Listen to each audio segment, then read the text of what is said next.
Hello mga ka-electrical, no? Gusto mo malaman paano ako nagsimula sa sa solar, no?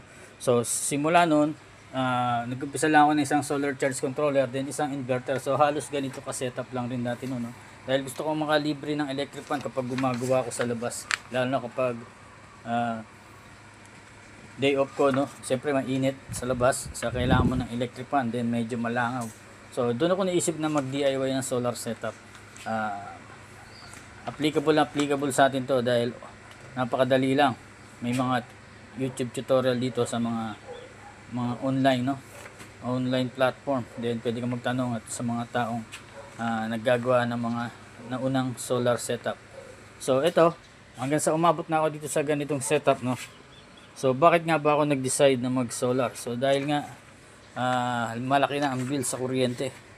Then ang monthly bill ko noon ay umabot ng 3.8, no? Hanggang sa naging 1.8 na lang dahil 50% ang tipid ko sa pagsa-solar ko. So dahil doon, napalaki ko na yung mismong solar setup ko, no? Ito yan. Ganito yung solar setup ko ngayon. So 3,000 kilowatt at 60 ampere MPPT.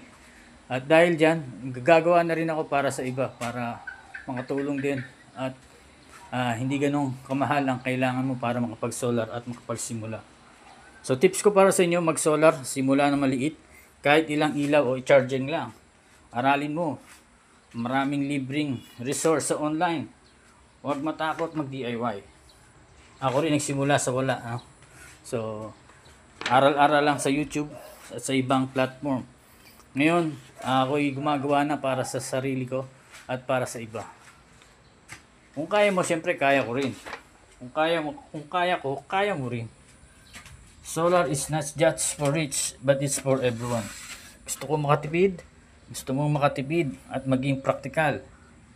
Kung gusto mong mag-solar at makatipid, simulan mo ang journey mo today.